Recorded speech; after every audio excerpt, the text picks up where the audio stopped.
Hey guys, it's Generalkidd here. How's everyone doing today? So, for today's video, I'm going to be giving you a behind-the-scenes look at a few of the things that Halo 4 does with its scenery to trick you into thinking you're seeing beauty when it's actually not the case. Now, this video isn't a knock on Halo 4's art style or graphics. It's actually meant to show you some of the compromises that had to be made due to limitations of the Xbox 360 hardware. So, one of the first things that we can point out is in this cutscene, well, semi-cutscene, where Chief wakes up. So you see down that hallway over there where the hologram room is? You know, we're supposed to go there like after getting out the pod, so it's a normal room. It's not a secret room or anything like it's off the map. It's right there. But if we fly over there during the scene, like before we leave the pod, we just fly over there and we get up close, you can see it's actually fake. It's just a low quality like PNG or just an image placed there. Now, it's kind of odd because right behind it, the actual hologram room is there. So, I'm not entirely sure why they placed that there to cover it up. I don't know if covering up reduces like the amount of resources used on the Xbox 360, or if perhaps it was like a draw distance issue or something like that, or like an LOD issue, but for whatever reason, they chose to cover it up during that cutscene and just make it like a low quality picture instead. From a distance, you know, it looks fine. We actually can't tell the difference. It just looks like the actual hologram room that we go to eventually. But if you were to get up close, it's a fake piece of scenery there, just an image, really. Now, like I said, I don't know why, but like after we do this cutscene, it's still there. If you look closely, you can still see it now. But during this part, while you're talking to Cortana, there's actually like a transition going on there. And once we remove the chip, it's gone. Now, in tag tests, I'm using the tag test build right now of Halo 4. There's some weird rendering issue in the distance that you don't see on MCC. But, you know, once you remove Cortana's chip, that 2D picture is gone.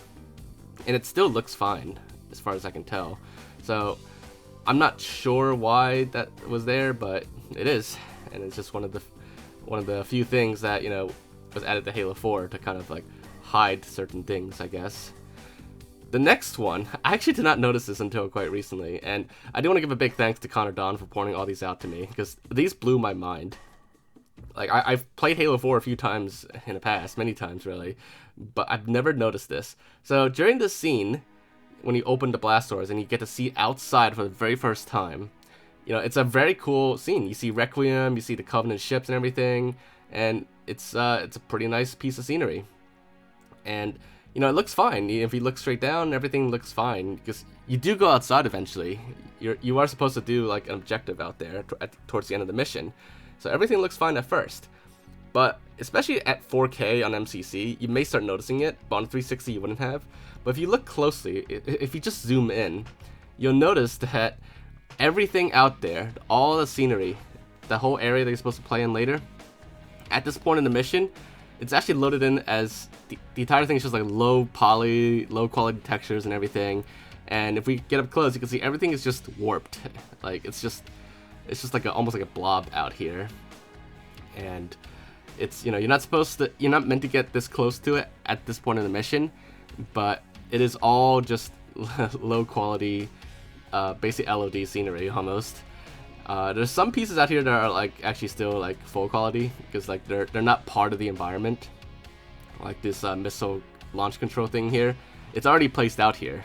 You're supposed to activate it later, so this part is actually normal. But everything else, you can see textures are like absolute lowest quality. The whole terrain, everything is just like low poly and everything. So this is all an example of basically how Halo 4 was held back by the Xbox 360. They probably couldn't have shown like a full detail out here, not without like running into some performance issues. So I presume, at least. But if Halo 4 had maybe delayed for a couple years and was a Xbox One launch game, then maybe they could have had full quality scenery. And some other compromises would be, you know, like the Infinity here, certain ships in the distance.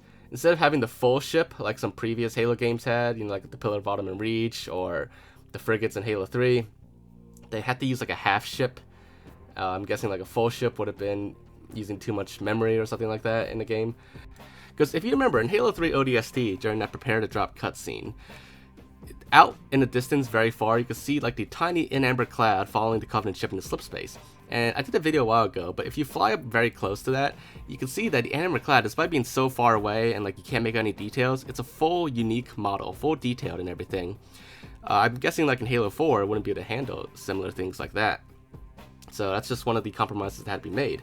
And even in the most beautiful scenery in Halo 4, like when you first see Requiem in the distance, well, like you see like the scenery of Requiem, even up close, it still doesn't look so good because all that had to be, you know, compressed textures and lower details and all that, which on a 360, you know, at lower resolutions, you probably wouldn't have noticed that as much, but in 4K on like MCC or like up close on a computer monitor, you could see that a lot of that stuff out there, the skybox, a lot of the terrain, it's all just lower quality textures, low detail images. Now I do want to clarify that all this is normal in game design.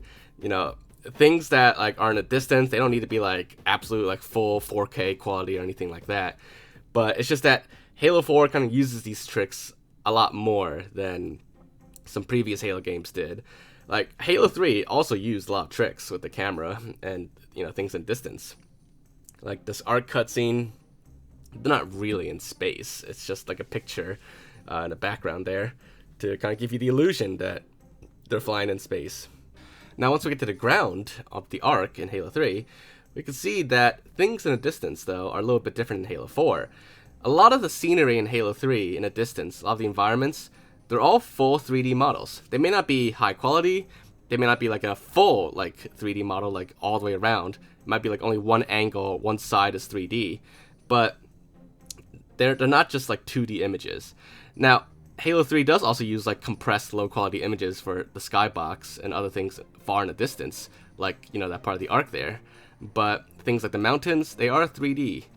By comparison, in Halo 4, almost all the scenery and terrain in the distance, they're all just floating 2D images, which, you know, some of it looks pretty good. The illusion that it generates, it works very well, sometimes even better than like actual 3D terrain and scenery in the distance.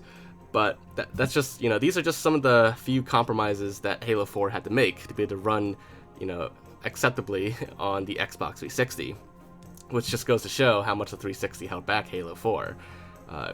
And maybe in an alternate timeline, if Halo 4 was an Xbox One launch game, it might have looked pretty amazing, I would imagine. But yeah, so there you guys have it. Those are just some of the tricks that Halo 4 does with its scenery to kind of fool you into thinking, you know, it's like a 3D high quality environment, but when in reality it's actually just a few compromises that had to be made.